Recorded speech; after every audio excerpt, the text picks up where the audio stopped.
एक बार की बात है, एक छोटे से गांव में टिंकू नाम का एक नन्हा लड़का रहता था। टिंकू बहुत शरारती था, लेकिन उसे जंगल के जानवरों और पेड़ पौधों से बहुत प्यार था। वो हर दिन स्कूल से लौटकर गांव के पास वाले घने जंगल में खेलने चला जाता। एक दिन टिंकू जंगल में बहुत दूर तक चला गया। अचानक उसे एक चमकदार प्रकाश दिखाई दिया। वो प्रकाश एक पुराने बड़े पेड़ के नीचे से आ रहा था। टिंकू डरते डरते पास गया और देखा कि पेड़ की जड़ों में एक छोटा सा जादुई दरवाजा था। अरे वाह, ये क्या है? टिंकू ने उत्सुकता से कहा और दरवाजा खटखटाया। दरवाजा खुला और अंदर से एक छोटी सी परी निकली। उस परी के पंख इंद्रधनुष जैसे रंगों से चमक रहे थे। स्वागत है बहादुर बच्चे, परी ने मुस्कुराते हुए कहा। मैं इस जादुई जंगल की रक्षक हूँ। मेरा नाम चमकी है। आज तुम्हें यहाँ बुलाया गया है क्योंकि जंगल को तुम्हारी मदद चाहिए। टिंकू हैरान हो गया। मुझे? लेकिन मैं तो बस एक छोटा बच्चा हूँ। चमकी हंसी और बोली, बहादुर दिल वाले बच्चे ही सबसे बड़े काम कर सकते हैं। चलो मेरे साथ। चमकी ने अपनी जादुई छड़ी घुमाई और दोनों उड़ने लगे।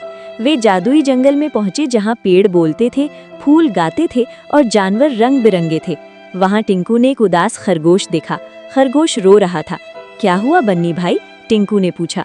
मेरा जादुई गाजर चोरी हो गया, बन्नी ने रोते हुए कहा। बिना उसके मैं बहुत कमजोर हो जाऊंगा। चमकी बोली, वो गाजर दुष्ट लोमड़ी लालू ने चुराया है।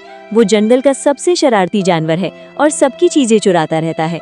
टिंकू ने हिम्मत करके कहा, चिंता मत करो, मैं तुम्हारा गाजर वापस लाऊंगा। तीनों मिलकर लालू की गुफा की ओर चल पड़े। रास्ते में उन्हें एक बड़ी नदी पार करनी थी। नदी में एक मगरमच्छ रहता था जो रास्ता रोकता था, लेकिन टिंकू ने चालाकी दिखाई। उसने अपनी जेब से बिस्किट निकाले और मगरमच्छ को दे दिए। मगरमच्छ खुश होकर बोला, वाह कितने स्वादिष्ट, तुम पार कर जाओ। आखिरकार वे लालू की गुफा में पहुंचे। लालू सो रहा था और उसके पास ढेर सारी चुराई हुई चीजें थीं।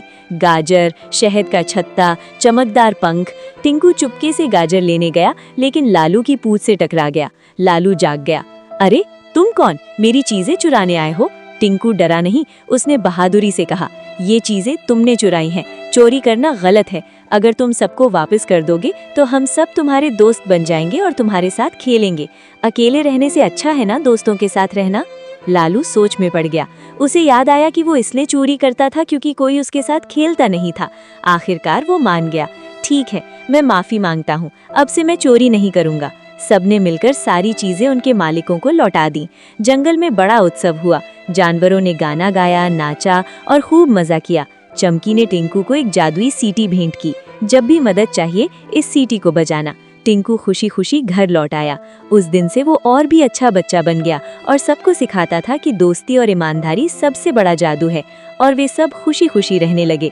टिंकू की बहादुरी के लिए लाइक और सब्सक्राइब करें।